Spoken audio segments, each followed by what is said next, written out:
मानव समाचार, मानवता के हक में। हमारे हुजूर की शान में गुस्ताखी की,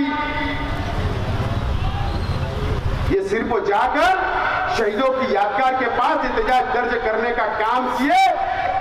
आज का मैं बोल रहा हूं, आज आदिवासी भाई जितने एमएलए महाराष्ट्र के अंदर उनके समाज के ऊपर उनका आरक्षण खत्म करने की बात की जा रही थी, आज पूरे महाराष्ट्र के वो आदिवासी आमदारों ने, एमएलए लोगों ने मंत्रालय के ऊपर से जाली के ऊपर छलांग मार दी, वहां एहतजाज किया क्योंकि उनके समाज के ऊपर बात आई।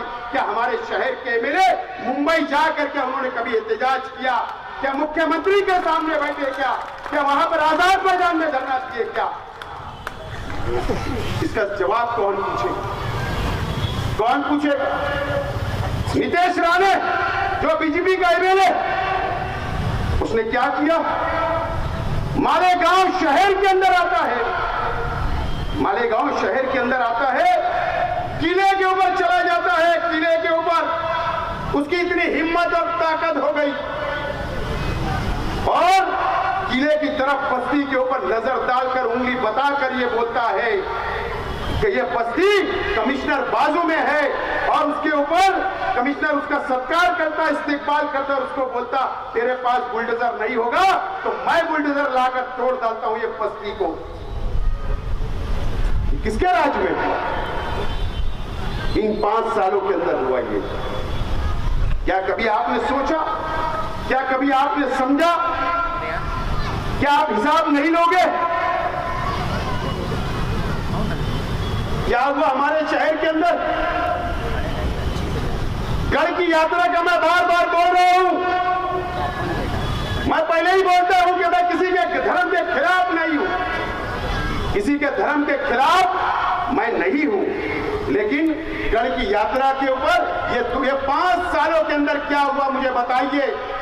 यही मंत्री दादा भूसे साहब, इनका लड़का आविष्कार भूसे, इनके कार्यकर्ताओं ने दरे गांव के पास में 5,000 10,000 लोगों का मजमा लगाकर कल की यात्रा को रमजान महीने के अंदर लेकर गए। शहर से तरावी की नमाज चल रही है, अफ्तार का वक्त हो रहा है, नंगा नाच करते गए। क्या एमएलए ने एक मुजम्मत की या धरना दिया या इनके खिलाफ मेमोरेंडम दिया? क्या ये फैसला आपको करना है।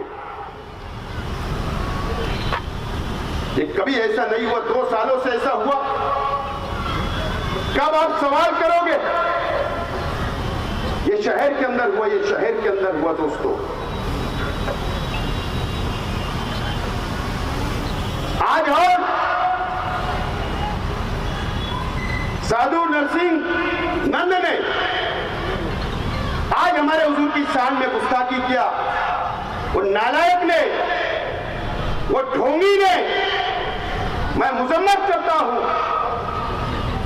मुझे बताओ, कभी महाराष्ट्र के अंदर हमारी हुजूर की शान में गुस्ताखी होगी? कभी यूपी के अंदर गुस्ताखी होगी? कभी महाराष्ट्र के अलग अलग शहरों के अंदर गुस्ताखी होगी? तो इसका जवाब कौन देगा? कौन देगा जवाब? ये जवाब देने की जिम्मेदारी ये मुल्क जमहूरी मुल्क है, या पार्लियामेंट के अंदर इसका जवाब दिया जाना चाहिए या असेंबली के अंदर जवाब दिया जाना चाहिए।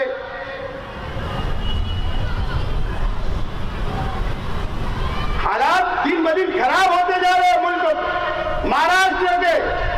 हमारी हुजूर की शान में गुस्ताखी हो रही है, मस्जिदों में घुसकर मारने की बात की जा रही है। अब ये फैसला आपको करना है कि आने वाले दिनों के अंदर इस शहर का एमएलए कैसा चाहिए आपको। 5 साल आपने देखा, 5 साल आपने देखा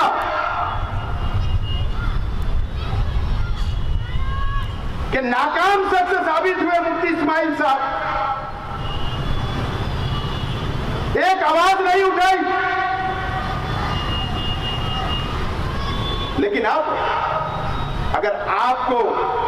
अगर ये ऐसे हराम के पिल्ले अगर हमारी हुजूर की शान में गुस्ताखी करेंगे, मस्जिद में घुसने की बात करेंगे, मुसलमानों पे मॉब लिंचिंग करेंगे, मुसलमानों को मारने का काम करेंगे, लहोजियात और लैंडजियात की बात करेंगे, तो कैसा एमएलए आपको चाहिए? आप फैसला करो। मैं तैयार हूं, मैं तैयार हूं, आप तैयार रहो। महाराष्ट्र के असेंबली के अंदर भेजो। कसम खुदा और रसूल की, अगर किसने भी अगर महाराष्ट्र के अंदर घूमकर हमारे हुजूर की शान में गुस्ताखी की, अगर मारने की बात की, कसम खुदा की महाराष्ट्र असेंबली के अंदर ये शेख आसिफ हाथ छोड़ने भी डरेगा नहीं डरेगा। कर लो फैसला, निकल जाओ गुस्ताखी से। तैयार हूं, मैं तैयार हूं। ना हमने कभी पहले डरे, ना आज डरे और ना कल डरने वाले हैं। फैसला आपको करना है, शहर को करना है। मुझे बताओ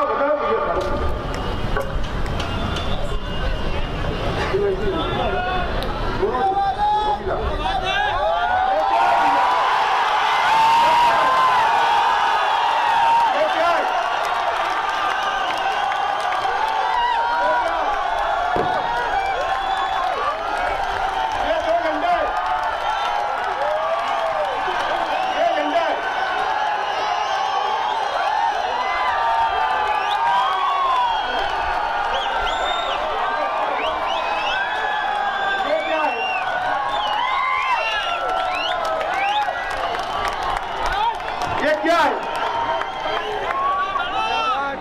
एक फिलिस्तीन का झंडा है और एक हमारे देश का, जिससे हम मोहब्बत करते हैं, उसका झंडा, तिरंगा हमारा, जो हमारा गर्व है, हमको उस पर फख्र है। क्यों लहराया मैंने, क्यों लहराया यहां पर? इसलिए लहराया, मुझे कानून समझता है, कानून क्या हमारे देश की पॉलिसी, हमारे मुल्क की पॉलिसी फिलिस्तीन के साथ मोहब्बत वाली है, हमदर्दी वाली है। इसके लिए दोनों झंडा लाया हूं। उस पर कोई कानूनी कार्रवाई नहीं हो सकती। अगर उस पर कानूनी कार्रवाई करना है, पुलिस को केस करना है, अगर सेंट्रल गवर्नमेंट को केस करना है, तो पहले अपनी पॉलिसी तब्दील करो। ये शेख आसिफ आज तुमको बोलता है। उसके बाद मेरे ऊपर कार्रवाई करना। लेकिन क्या हुआ मुझे बताओ? वो वीडियो लास्ट में सुन के जाना। क्या हुआ ये शहर के अंदर, क्या हुआ मुझे बताओ? मेरा आपसे सवाल है नौजवानों। हम दुआएं करते अल्लाह से, अल्लाह ताला फिलिस्तीनियों की मदद करे। मस्जिद अक्सा के लिए दुआएं करते, वहां के मासूम बच्चों के लिए दुआएं करते, और हमारी हुकूमत से हम बोलते हैं कि फिलिस्तीन के साथ खड़े रहो, वहां के मासूमे के साथ खड़े रहो, और इजराइल की हम मजम्मत करते हैं। एक नौजवान ने, सर्वे नंबर 57 का एक नौजवान, उसने ईदगाह के ऊपर झंडा लहरा दिया। झंडा लहराया था कि नहीं फिलिस्तीन का? कोई कानूनी कार्रवाई हुई, जेल गया, लेकिन उसके फौरन बाद यहां मीडिया वाले हैं, उन्होंने शहर के एमएलए से पूछा, इंटरव्यू लिया। बोले एमएलए साहब, एक बच्चे ने यहां पर, नौजवान ने फिलिस्तीन का झंडा लहराया, तो आप पर क्या बोलना है? बोले मेरे उससे कोई ताल्लुक नहीं। क्या बोले? मेरा उससे कोई ताल्लुक नहीं। मुझे बताओ, अगर एक एमएलए एक नौजवान के साथ खड़े नहीं रह सकता, तो ये 7 लाख आबादी का कैसे खड़े रह सकता है? ये फैसला आपको करना है, ये शहर को करना है। एक नौजवान के साथ नहीं खड़े रह सकता इस शहर का एमएलए, तो कैसे आपका साथ दे सकते? कैसे शहर के नौजवानों का साथ दे सकते? मुझे बताओ, मेरा सवाल है। आपको सोचना है नौजवानों, आपको फैसला करना है, ये शहर को फैसला करना है, शहर की मां बहनों को फैसला करना है, जो मुसल्ले पर बैठकर फिलिस्तीन की हिमायत के अंदर फिलिस्तीन के मासूमों के लिए दुआएं करती है। उस माँ बहनों को सोचना है, वो बुजुर्गों को सोचना है जो ताज्जुद में उठकर फिलिस्तीन के लिए दुआएं करते, मस्जिद अक्सा के लिए दुआएं करते, उनको सोचना है। अगर एक झंडा लेकर एक नौजवान के साथ नहीं खड़े रह सकते, शहर के एमएलए उसकी हिमायत में नहीं बोल सकते, तो वो तुम्हारे लिए क्या खड़े रहेंगे? ये सवाल तुम्हारे सामने है शहर के नौजवानों। फैसला आपको करना है। बोल दिया उन्होंने। मुझे बताओ 12 नवंबर कम से कम 100 से ज्यादा नौजवान जेल में थे। 100 से ज्यादा नौजवान थे। किसके लिए जुलूस निकला था? शहर बंद किसके लिए था? किसके लिए था? अरे हमारे हुजूर की शान में गुस्ताखी हुई, शहर बंद। अरे भीख मांगने वाला भी रास्ते पे नहीं था। एहतजाजी तौर पर मेमोरेंडम देने के लिए जा रहे थे।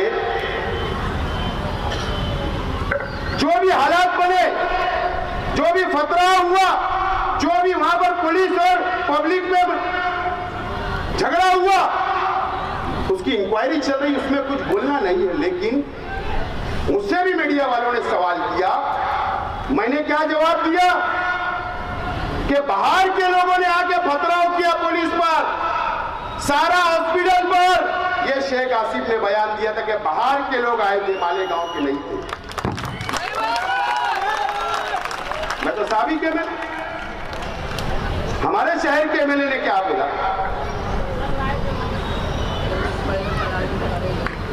शहीद अब्दुल हमीद रोड के नौजवान, एक पार्टी के नौजवान, अज्जू लस्सन वाला एक पार्टी का जिम्मेदार, बोले नशा और कुत्ता गोली खिलाकर वहां पर प्लानिंग के साथ वहां पर बोले पत्थर रखे गए थे ब्रिज के नीचे, और एक प्लानिंग के साथ ये 12 नवंबर की घटना की गई। बोले इस तरीके का बयान ये शहर के एमएलए ने लोकल मीडिया में नहीं, इंडिया टीवी के ऊपर रजत शर्मा के चैनल के ऊपर इंटरव्यू दिया गया।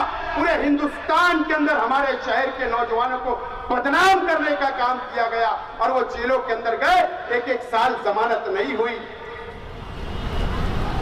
हमारे नौजवानों को फंसा दिया, बदनाम करके कुत्ता गोली का आदि बना दिया, फंसाने का काम किया। पुलिस को जगह दी कि घुसो, डालो इनको जेल में, जुल्म करो। इस तरीके का एमएलए, ये एमएलए, ये नुमाइंदा, ये शहर को चाहिए, ये शहर के नौजवानों को चाहिए। ये फैसला अब आप लोगों को करना है। 12 नवंबर में भी अल्लाह का करम है कि 5 लाख से ज्यादा रुपया मैंने कई नौजवानों को छुड़ाने के लिए हाई कोर्ट तक गया और छुड़ा के लाया। मैं तो उनसे पूछ लेना, मदद की ओर करता रहूंगा। लेकिन आपको कैसा एमएलए चाहिए जो आपके लिए खड़े नहीं होता? ऐसा एमएलए नहीं चाहिए कि सर्वे नंबर 10 से गली के अंदर से भाग जाने वाला एमएलए। अब ये शहर को नहीं चाहिए, अब ये शहर को नहीं चाहिए। ये फैसला आप लोगों को करना है, आप लोगों को ये फैसला अब करना पड़ेगा। शहर की आवाम से मेरा सवाल है कि आप सवाल पूछो, नौजवान सवाल पूछो। आपको बुज़दिल बनाने का काम किया गया, आपको डराने का काम किया गया, और फिरका परस्त हमारे शहर पर मुकम्मल तौर पर हावी हो चुके हैं।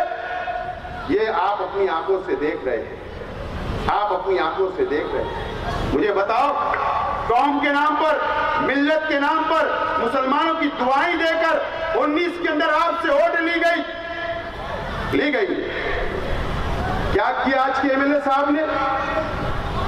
असेंबली के अंदर गए, मैं बार बार बोल रहा हूं, मेरा जवाब दो कि 5 साल आप शिवसेना और बीजेपी के लोगों को एमएलसी के अंदर, राज्यसभा के अंदर आपने करोड़ों रुपया रिश्वत दी, करोड़ों रुपया रिश्वत देकर बीजेपी और शिवसेना के लोगों को चुनकर देने का काम आपने वहां पर जाकर किया महाराष्ट्र असेंबली के अंदर, आप जवाब दो मुफ्ती इस्माइल साहब, आपको जवाब देना पड़ेगा। इस शहर की आवाम को करोड़ों रुपया दिया गया, या तो बताओ कि पहले मैंने कांग्रेस के उम्मीदवार को वोट दिया, बताओ कि मैंने राष्ट्रवादी के उम्मीदवार को वोट दिया, सेकुलर पार्टी के उम्मीदवार को दिया, उसका नाम बता दो। वो वीडियो भी अभी आपको बताई जाएगी। आपको भेज दिया गया, आपकी वोटों का सौदा कर लिया गया। वहां पर शिंदे साहब आज के मुख्यमंत्री के साथ में जब ये चुन कर आए तो 6 दिन ये सरकारी गेस्ट हाउस में वहां पर थे वर्ली के अंदर, और 1 दिन ठाणा के एक होटल के अंदर ये थे। ये शिवसेना वाले इनको संभाल रहे थे, और आप कौम के नाम पर, मिल्लत के नाम पर आपकी ओर ले जाकर वहां बेचने का काम इन्होंने 5 साल के अंदर किया। इसका जवाब मुफ्ती इस्माइल साहब आपको देना पड़ेगा, देना पड़ेगा आपको। आपने शहर का सौदा किया, यहाँ के मुसलमानों का सौदा किया, मां बहनों के जज्बात से खेलने का काम किया, नौजवानों के जज्बात से खेलने का काम किया मुफ्ती इस्माइल साहब। आपने आपको इसका जवाब आपको देना पड़ेगा। इस शहर की आवाम को आप छूट नहीं सकते मुफ्ती इस्माइल साहब। आपको जब हिसाब देने का वक्त आया, हिसाब देने का वक्त आ रहा है, बस 10-15 दिन के अंदर आचार संहिता लगेगी, तो आपने क्या किया? आपने मेरे जैसा, हमारे साथियों की तरह ऐसा जलसा लेना चाहिए था। आपने 5 साल का हिसाब देना था कि मैंने ये तामीरी काम किया, वो तामीरी काम किया, ये मैंने तीर मारा, ये मैंने बंदूक मारा, ये बताना था, ये तोप मारा। तुमने तो ऐसा कुछ किया ही नहीं, कुछ नहीं किया। मुफ्ती इस्माइल साहब, मैं ईमानदाराना अल्लाह को हाजिर नाजिर जानकर एक बात बोलता हूं। देखो, मुझे अल्लाह से मैं बहुत डरता हूं, और अल्लाह से डरना चाहिए, बंदों से नहीं। मैं जहां पर मैं तबलीगी जमात की इज्जत करता हूं, मैं जमीयतुल उलमा की इज्जत करता हूं, मैं सुन्नी जमात की इज्जत करता हूं, मैं अहले हदीस जमात की इज्जत करता हूं, मैं तमाम ही मसलक के बहुत इज्जत करता हूं और करता रहूंगा, उलमाओं की बहुत इज्जत करता और करता रहूंगा। इसके अंदर कोई दो राय नहीं, कोई दो राय नहीं। और मुझे सबूत देने की कोई जरूरत नहीं है मुफ्ती इस्माइल साहब। अभी वीडियो, ये नौजवान जो उस वक्त 15 साल के थे, 14 साल के थे, अल्लाह का करम आज 20 साल के बैठे, वो वीडियो देखेंगे, वो वीडियो देखेंगे। ये शेख आसिफ जब 14 में चुन कर आया, और जब पहला इजलास असेंबली का नागपुर के अंदर था, आरएसएस के हेडक्वार्टर के अंदर इजलास था, आरएसएस के हेडक्वार्टर नागपुर के अंदर असेंबली का। आशीष शेलार जो बांद्रा से एमएलए है बीजेपी का, उसने जमीयतुल उलमा के ऊपर पाबंदी की बात की थी। मुफ्ती इस्माइल साहब, आप उस वक्त भी सदर थे। मेरी दुआ है मुफ्ती इस्माइल साहब, आप जमीयतुल उलमा के ताहयात सदर रहे, लेकिन ये जमहूरी मुल्क है, ये शहर के अवाम ताहयात एमएलए नहीं रखने वाली। ये जमहूरी मुल्क है, यहाँ वोट होती है। 5 साल आप हमेशा ताहयात एमएलए नहीं रहेंगे मुफ्ती साहब। मैं चुन कर गया, आशीष शेलार ने जमीयत उलमा के ऊपर पाबंदी की बात की, और क्या कहा था कि जमीयतुल उलमा बम ब्लास्ट के आरोपी लोगों की, जो मुजरिम होते हैं, उनकी जमानत करवाती है। इस तरीके का इल्जाम लगाया, और उनके ऊपर बहुत खराब इल्जाम जमीयत को उस वक्त लगाया गया था। अल्लाह का करम है कि पूरे महाराष्ट्र के अंदर, मैं चैलेंज से बोल रहा हूं, पूरे महाराष्ट्र के अंदर उस वक्त 2014 के अंदर जितने भी एमएलए चुनकर आए थे, अल्लाह का करम है कि शेख आसिफ ये मालेगांव का सपुत्र था, ये मालेगांव का लड़का था, इस मिट्टी का था कि वहां पर जमीयत की बाजू मानने का काम, जमीयत के बाजू से बोलने का काम ये शेख आसिफ ने किया था, और दलील दिया था, दलील, मजबूत दलील दिया था। पाबंदी की बात आई तो मैंने वहां पर लड़ा, और अल्लाह का करम है मुफ्ती इस्माइल साहब, अगर आपकी याददाश्त अगर अच्छी नहीं होगी तो जाके महाराष्ट्र की जमीयतुल उलमा जो गुलजार आजमी साहब है और उनके साथी आज भी है दुनिया में, उनसे जाकर पूछना कि आपने इस्तेकबाल किया था कि नहीं किया था, शेख आसिफ का इस्तेकबाल किया था कि नहीं, ये जाकर आप पूछना मुफ्ती इस्माइल साहब। क्या सबूत देने की बात कर रहे हो आप? जमीयतुल उलमा की मैं इज्जत करता हूं और करता रहूंगा। मैं तो यहाँ के जमीयतुल उलमा के उनके जो साथी है, जो ओहदेदारान है, उनका भी बहुत एहतराम इज्जत करता हूँ। मैं उनसे अपील करता हूँ कि मुफ्ती इस्माइल साहब अपनी चेयर बचाने के लिए आपका भी इस्तेमाल कर रहे, आप भी जरा इस्लाह कर लीजिए। मैं आपके खिलाफ नहीं हूँ, आप बोलिए, मुझे मालूम है मालिक सेठ बकरा, मैं उनकी बहुत इज्जत करता और करता रहूंगा। आप मालिक सेठ बकरा साहब, आपने कहा आपकी जमीयत की मीटिंग में कि बिलखोड़ी की जबान काट ली जाएगी, बिलखोड़ी की जबान काट ली जाएगी, आपने बोला मालिक सेठ, लेकिन मुझे बुरा नहीं लगा। अल्लाह आपको और तौफीक दे, मैं आपकी इज्जत करता रहूंगा मालिक सेठ, लेकिन इस्लाह कर लो कि तुम किस रास्ते पे शहर को लेकर जा रहे हो, किस रास्ते पर लेकर जा रहे हो, ये आप इस्लाह कर लो। मत आप जमीयत की आड़ में छुपो मत मुफ्ती इस्माइल साहब। आप ये शहर ने आपको जमीयत के नाम पर 5 साल पहले वोट नहीं दिया था, आपको एमआईएम के नाम पर वोट दिया था। आपको ये शहर के अंदर विकास बताना पड़ेगा, डेवलप बताना पड़ेगा। जमीयत के नाम पर आप नहीं छूट सकते मुफ्ती इस्माइल साहब, जमीयत के नाम पर आप नहीं छूट सकते मुफ्ती साहब, आपको इस शहर को जवाब देना पड़ेगा। मैं इज्जत करता था, करता रहूंगा। अगर मेरे भाई से या मेरे परिवार से या मेरे चाहने वालों से अगर कोई गलती हुई होगी तो मैं अल्लाह वास्ते आपसे भी माफी मांगता और महाराष्ट्र की जमीयत से भी माफी मांगता। लेकिन आप इस तरीके से राजकारण, गंदा राजकारण करोगे, ये मुझे अपेक्षा नहीं थी मुफ्ती साहब, ये अपेक्षा नहीं थी। इस तरीके का गंदा राजकारण नहीं होना चाहिए। अरे जब पैदा हुआ तो अल्लाह अकबर की अजान मेरे कान में भी गूंजी, मेरे परिवार के कान में भी अजान दी गई। एक अल्लाह, एक रसूल, एक कुरान को मानने वाले हम लोग भी हैं। लेकिन आप इस तरीके का भेदभाव अगर ये शहर के अंदर करना चाहते तो मुफ्ती इस्माइल साहब, ये शहर के लिए अच्छा नहीं है। वो भी एक कुर्सी के लिए, जो 2 टके की कुर्सी नहीं है, उसके लिए आप इस तरीके का गंदा राजकारण करोगे, ये अपेक्षा नहीं थी मुफ्ती इस्माइल साहब आपसे। ऐसी उम्मीद नहीं थी कि तुम ये शहर के अंदर जमीयत के नाम पर और पार्टी के नाम पर और खानदान के नाम पर अगर आप बांटने की कोशिश करेंगे तो मुफ्ती साहब, ये अच्छा ये शहर का मुस्तकबिल के लिए नहीं है, ये शहर के नौजवानों के मुस्तकबिल के लिए नहीं है, यहाँ के मसलकी झगड़े के लिए मुस्तकबिल उसके लिए ठीक नहीं है, बिरादरीवाद के लिए ठीक नहीं है, काला और गोरे के लिए ठीक नहीं है। ये हमारा एक शहर, एक ताकतवर शहर है, एक हिंदुस्तान के अंदर नाम रखता मस्जिद और मीनारों के शहर को तोड़ने की कोशिश मत करो मुफ्ती साहब। मैं आपसे हाथ जोड़कर अपील करता हूँ, हाथ जोड़कर अपील करता हूँ मुफ्ती साहब। कब तक? बस ना, भूख भरी नहीं, पेट खाली है।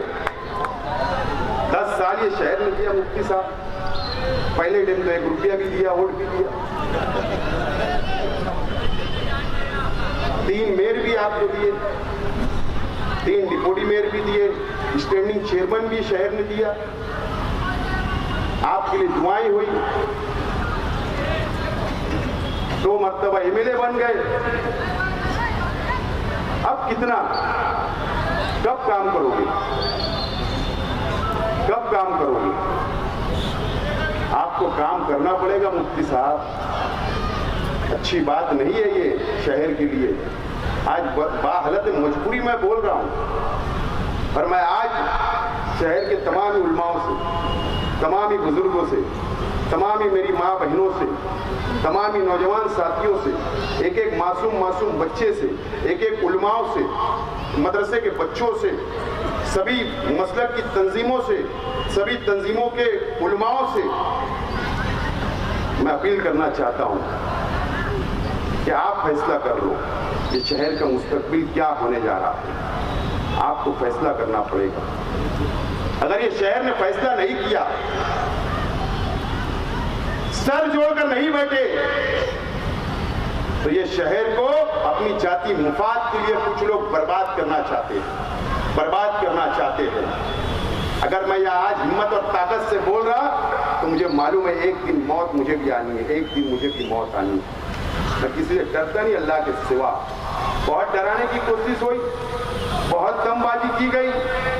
मैं जिम्मेदारी से बोल रहा हूँ, खुले मंच से बोल रहा हूँ, मीडिया के सामने बोल रहा हूँ, स्क्रीन लगाकर बोल रहा हूँ, ये शहर बर्बाद हो चुका है, बर्बाद। नौजवानों, ये शहर को संभाल लो,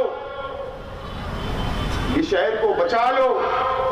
मुफ्ती इस्माइल साहब और जो हमारे मुखालिफ लोग हैं, इन्होंने मिलकर दादा भूसे के साथ मिलकर ये शहर को लूट डाला है, लूट डाला है। शेख आसिफ जिम्मेदारी से आज इस अंसार जमात खाना ग्राउंड पर बोल रहा है, लूट डाला है। 200 करोड़ रुपए का टेंडर निकला, आपको पता है क्या? 4 साल पहले 200 करोड़ का टेंडर निकलता है, 60 करोड़ रुपया आपके जेब का पैसा, मेरे जेब का पैसा टैक्स का जाने वाला है। 140 करोड़ गवर्नमेंट से आने वाला है। दादा भूसे साहब ने टेंडर निकाला, हमारे हिस्से में कितना आया? 10 से 15 करोड़ भी दादा भूसे साहब ने दिया नहीं, 250 करोड़ रुपया उनके इलाके के अंदर लेकर चले गए और जो 15 करोड़ रुपया इनको बांट दिया गया और 60 करोड़ रुपया हमारा जा रहा है। इसका जवाब कौन देगा? मुफ्ती साहब, आप जिम्मेदार हो इस शहर को बर्बाद करने के लिए। 800 करोड़ रुपए के कर्जदार हम हो गए, 800 करोड़ रुपए के कर्जदार हम हो गए। ये कर्ज कैसे फिरेगा? हमारे ही टैक्स, हमारे ही कारखानों के ऊपर टैक्स बढ़ाया जाएगा, हमारे ही घरों के ऊपर टैक्स बढ़ाया जाएगा, हमारी दुकानों पर टैक्स बढ़ाया जाएगा। आने वाले दिनों के अंदर ये शहर को टैक्स भरना पड़ेगा, सिर्फ टैक्स भरना पड़ेगा, सहूलतें कुछ नहीं मिलेगी आपको। ये बात याद रखना आप लोग। मैं शहर की आवाम से बोलना चाहता हूं, जाइए आप अपने इलाकों से, जहां जहां से भी आप आए, जाकर अपने अपने इलाके देखिए कि वहां पे रास्ता है क्या, रोड है क्या, गटर है क्या, संडास है क्या, गार्डन है क्या, सहूलत है क्या, पानी है क्या, बोरिंग है क्या? जाकर सहूलतें नहीं है, लेकिन उधर तमाम ही सहूलत ये 2-2.5 सालों के अंदर जब से प्रशासक राज आया, ये मुफ्ती इस्माइल साहब ने दादा भूसे साहब से साठ गांठ करके ये शहर को बर्बाद किया अपने जाति मुफाद के लिए। और उनके साथ जो आज लोग घूम रहे हैं, जो उनके गठबंधन में है, ये भी उसके जिम्मेदार है। मैं पंटरों का नाम नहीं लेना चाहता, मैं पंटरों का नाम नहीं लेना चाहता आज, लेकिन ये सब जिम्मेदार है। ये नौजवान, ये शहर की आवाम, आपको ये शहर को बचाना है। मेरा क्या होगा? कुछ नहीं, मैं तुम्हारे साथ गिरा देंगे, लेकिन ये शहर का नुकसान होगा। ये शहर टूट जाएगा, गरीब टूट जाएगा, अमीर टूट जाएगा, बुनकर टूट जाएगा, ये शहर बर्बाद हो जाएगा, ये शहर बर्बाद हो जाएगा। मेरा कुछ नहीं होगा, मैं घर जाऊंगा, बाल बच्चों में रहूंगा, कारोबार करूंगा, आराम से जिंदगी गुजार सकता हूं। लेकिन मेरे वालिद ने इंतकाल से पहले भी और मुझे तैयार किया था और कहा था कि अगर मैं मर भी गया तो ये शहर के गरीबों को छोड़ना मत, ये शहर को छोड़ना मत, इनका साथ देते रहना। इसके लिए आज मैं इलेक्शन लड़ने के लिए खड़ा हुआ हूं, इसके लिए आज मैं इलेक्शन लड़ने के लिए खड़ा हो रहा हूं, आपको संभालने के लिए मैं खड़ा हो रहा हूं। मेरा क्या होगा? लेकिन आज आपको समझना है, मुफ्ती साहब आप गोली मारेंगे, मैं तैयार हूं, कहां है वक्त बताओ, मार देना।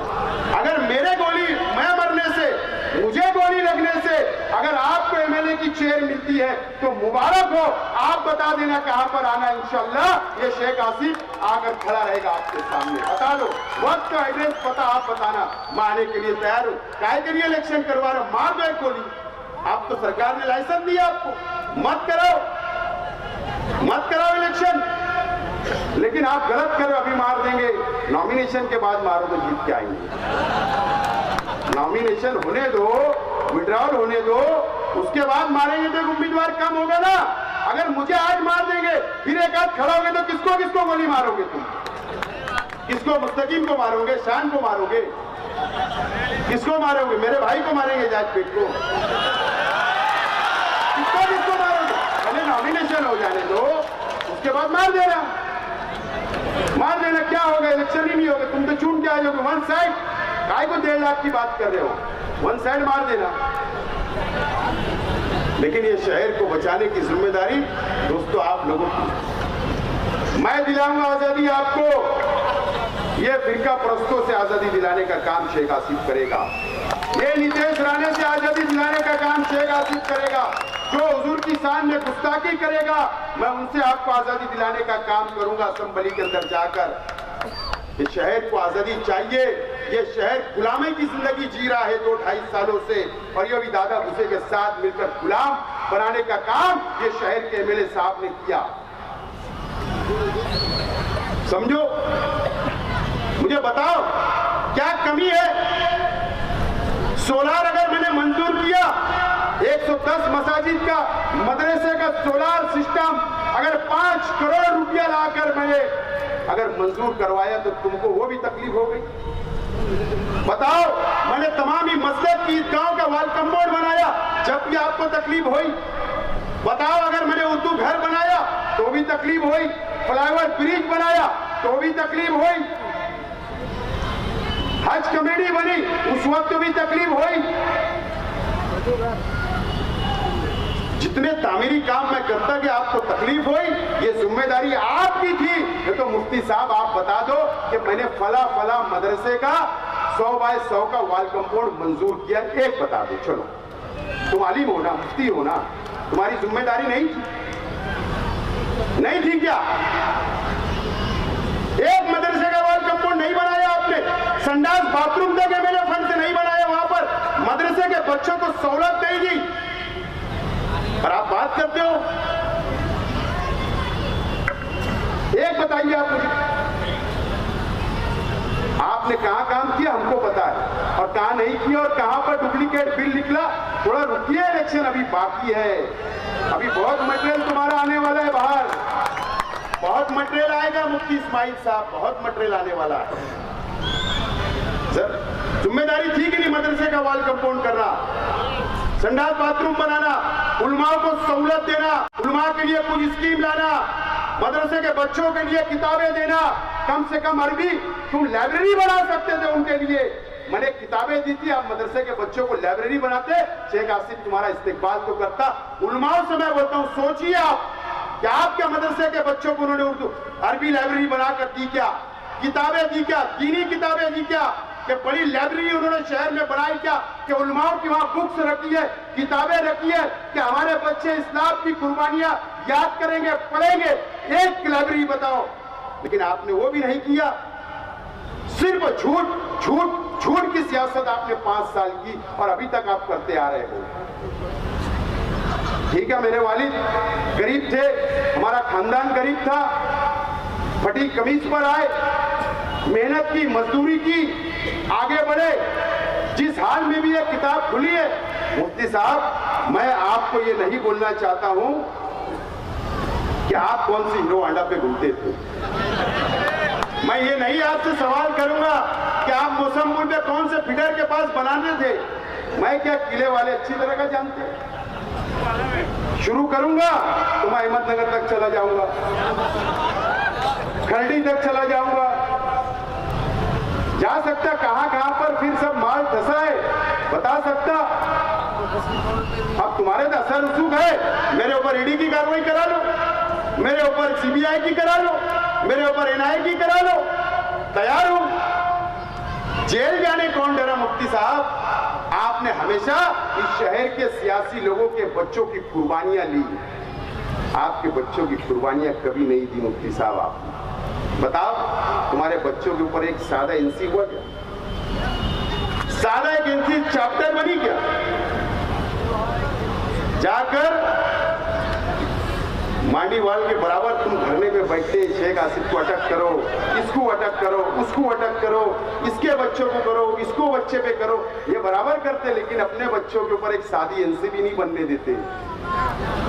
जरा जेल भेजो, जब समझ में आएगा कितनी तकलीफ होती। लेकिन अल्लाह का करम है, शेख रशीद साहब ने हमको सिखा के गए कि अंदर क्या रहना बाहर क्या रहना, कोई टेंशन नहीं ली, सब सीखे हमें।